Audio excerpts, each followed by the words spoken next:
Hi hello ನಮಸ್ಕಾರ. ನಾನು ಶ್ರೀಮತಿ ರಜನಿ ಅಶೋಕ್ ಜೀರ್ಯಾಳ್. ನಿಮಗಾಗಿ ನಾನು ಬರೆದ ಒಂದು ಕತೆ ಕೇಳಿ ಆನಂದಿಸಿ. ಕಥೆಯ ಶೀರ್ಷಿಕೆ ನೀನ್ಯಾರೆ. ಇದೇ ಮಳೆಗಾಲದ ಒಂದು ಸಂಜೆ, ಈ ಮಳೆ ಹನಿಯ ಜೊತೆಯಲ್ಲಿ ನಡೀತಾ ಹೋದರೆ ನಿನ್ನದೇ ನೆನಪುಗಳ ಸರಮಾಲೆ. ನಿನ್ನ ನೆನಪಾದಾಗಲೆಲ್ಲ ಏನೋ ಒಂಥರ ಮನಸ್ಸು ಒಂದು ರೀತಿಯಲ್ಲಿ ಕಚಗುಳಿ ಇಡುತ್ತಾ ಮೊಗದಲ್ಲಿ ಅದೇ ಮಂದಹಾಸ ತರುತ್ತೆ. ಇದೇ ಮಳೆಗಾಲದಲ್ಲಿ ಅಲ್ವಾ ನಾನು ನೀನು ಮೊದಲ ಬಾರಿಗೆ ಸಂಧಿಸಿದ್ದು. ಕೊಡೆನೇ ಬೇಡ ಅಂತ ಮನೆಯಿಂದ ಹೊರಟವನಿಗೆ ಅಮ್ಮ, ಅಯ್ಯೋ ಮಗ, ಮಳೆ ಬಂದರೂ ಬರಬಹುದು, ಸ್ವಲ್ಪ ಕೊಡೆ ತೊಗೊಂಡು ಹೋಗು. ಅಕಸ್ಮಾತ್ ಮಳೆ ಬಂದು ನೀನು ನೆನ್ಕೊಂಡ್ರೆ ತಿಂಗಳ ತನಕ ಸೀಂತಾ ಕೂರ್ತೀಯ ಅಂತ ಅಮ್ಮ ಅಂದಾಗ ಬೇಸರಿಸುತ್ತಲೇ ನಾ ಕೊಡೆ ಹಿಡ್ಕೊಂಡು ಹೊರಟಿದ್ದೆ.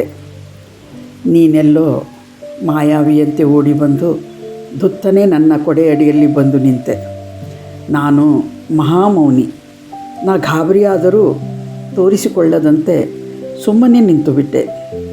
ನೀನು ನಾ ಅಪರಿಚಿತ ಅನ್ನುವುದನ್ನು ಮರೆತು ಅರಳು ಹುರಿದಂತೆ ಪಟಪಟನೆ, ಏನ್ರಿ ಇದು, ಎಂಥ ಭಾರಿ ಮಳೆ ಅಲ್ವಾ, ಅಬ್ಬಬ್ಬಾ, ನಾ ಕೊಡೆ ತರಬೇಕು ಅಂತ ಇದ್ದೆ, ಎಂಥ ಮಳೆ ಬಂದು ಬಿಡ್ತು, ತುಂತುರಾಗಿ ಬರ್ತದೋ ಏನೋ, ಒಂದಿಷ್ಟು ಎಂಜಾಯ್ ಮಾಡಬೇಕು ಅಂತ ಬಂದುಬಿಟ್ಟೆ. ನೋಡಿದರೆ ಈ ಮಳೆನೇ ದೇವರೇ ಹೇಗೆ ಸುರಿತಾ ಇದೆಯಲ್ಲ. ನನಗೆ ಮಳೇಲಿ ನೆನೆಬೇಕಂತ ತುಂಬ ಆಸೆ ಕಣ್ರಿ. ಆದರೆ ಈ ಮಳೆಯಲ್ಲಿ ನೆನೆದ್ರೆ ಶೀತ ಒಂದು ಆಗ್ಬಿಡುತ್ತಲ್ವ, ಅದಕ್ಕೆ ಹೆದರಿಕೆ. ದಯವಿಟ್ಟು ತಪ್ಪು ತಿಳ್ಕೊಬೇಡಿ. ನಿಮ್ಮ ಕೊಡೆ ಅಡಿ ನಿಮ್ಮ ಪರ್ಮಿಷನ್ ಇಲ್ಲದೆ ಬಂದುಬಿಟ್ಟೆ ಅಂತ ಯಾರೋ ಅಪರಿಚಿತ ಈ ಹೆಣ್ಮಗಳು, ಏನಪ್ಪ ತುಂಬ ಜೋರು ಅಂದ್ಕೋಬೇಡಿ. ನಾನು ಸಭ್ಯಸ್ಥರ ಮನೆ ಹುಡುಗಿರಿ. ಆದರೆ ಏನು ಮಾಡೋದು, ಕತ್ತಲೊಂದು ಆಗ್ತಾಯಿದೆ. ಈ ಮಳೆ ಇದೆಯಲ್ಲ ಎಷ್ಟು ಜೋರಾಗಿ ಬರ್ತಾಯಿದೆ. ಎಲ್ಲಿ ನಿಲ್ಲಕ್ಕೆ ಒಂದು ಮರನೂ ಇಲ್ಲ, ಯಾವುದೂ ಮನೆಗಳು ಕಾಣ್ತಾ ಇಲ್ಲ. ಅದಕ್ಕೆ ನಿಮ್ಮ ಕೊಡೆ ಅಡಿಲಿ ಬಂದೆ. ಸಾರಿ ರೀ, ಅಲ್ಲಿ ತನಕ ನನ್ನ ಮುಟ್ಟಿಸ್ಬಿಟ್ರೆ ಸಾಕು ಆಯಿತಾ ಅಂತ ನೀ ನನ್ನ ಕಡೆ ಅರುಳುಗಣ್ಣಿನಿಂದ ನೋಡ್ತಾ ಮುಗುಳ್ನಗೆಯಿಂದ ಅಂದಾಗ ನಾನು ಮೌನಿ. ನಿನ್ನ ಅರಳುಗಣ್ಣನ್ನು ನೋಡ್ತಾ ನಾ ಸ್ತಬ್ಧನಾಗಿ ಬಿಟ್ಟೆ. ರೀ ಹೋಗೋಣವಾ ಅಂತ ನೀನಂದಾಗಲೇ ನನಗೊಂದು ರೀತಿ ಧ್ಯಾನಸ್ಥ ಸ್ಥಿತಿಯಿಂದ ಹೊರಬಂದಂಗಾಯಿತು. ನೀನು ಪಟಪಟನೆ ಮಾತನಾಡುತ್ತಾ ಒಳ್ಳೆ ಚಿನುಕುರುಳಿಯ ಹಾಗೆ ಏನೇನೋ ಮಾತಾಡ್ತಾ ಇದ್ದೆ. ಆದರೆ ನಾನು ಮೊದಲಿನಿಂದಲೂ ಒಂದು ರೀತಿಯಲ್ಲಿ ಯಾರ ಜೊತೆಯಲ್ಲೂ ಬೆರೆಯದಂಥವನು. ಯಾರ ಜೊತೆಯಲ್ಲೂ ಮಾತಾಡಬೇಕಾದರೆ 10 ಬಾರಿ ಯೋಚಿಸುವಂಥವನು. ಒಂದು ರೀತಿಯಲ್ಲಿ ಶೈ ನೇಚರ್ ಅಂದರೂ ತಪ್ಪಾಗಲಾರದು. ನಿನ್ನ ಮಾತು ಕೇಳ್ತಾ ಇದ್ದರೆ ಏನೋ ಒಂಥರ ಹಿತ. ಇಷ್ಟು ದಿವಸ ನನ್ನ ಜೀವನದಲ್ಲಿ ಅಮ್ಮನನ್ನು ಬಿಟ್ಟರೆ ಯಾರನ್ನೂ ಕೂಡ ನನ್ನ ಮನಸ್ಸಿನೊಳಗೆ ಬಿಟ್ಟುಕೊಂಡಿರಲಿಲ್ಲ. ಆದರೆ ಇವತ್ತು ಏನೋ ಒಂದು ರೀತಿಯಲ್ಲಿ ನನಗೆ ಒಂದು ರೀತಿಯಲ್ಲಿ ರೋಮಾಂಚನ, ಖುಷಿ, ಮನಸ್ಸಿಗೆ ಹೊಸ ಉಲ್ಲಾಸ. ನಿನ್ನ ಜೊತೆ ನಡೀತಾ ಇದ್ದರೆ 7 ಜನ್ಮದಲ್ಲೂ ನಿನ್ನ ಜೊತೆ ಇದೇ ರೀತಿ ನಡೀತಾ ಇರಬೇಕು ಅನ್ನಿಸ್ತಾ ಇತ್ತು. ಈ ಪಯಣ ಎಂದೆಂದಿಗೂ ಮುಗಿಯಬಾರದು ಅನ್ನಿಸ್ತಾ ಇತ್ತು.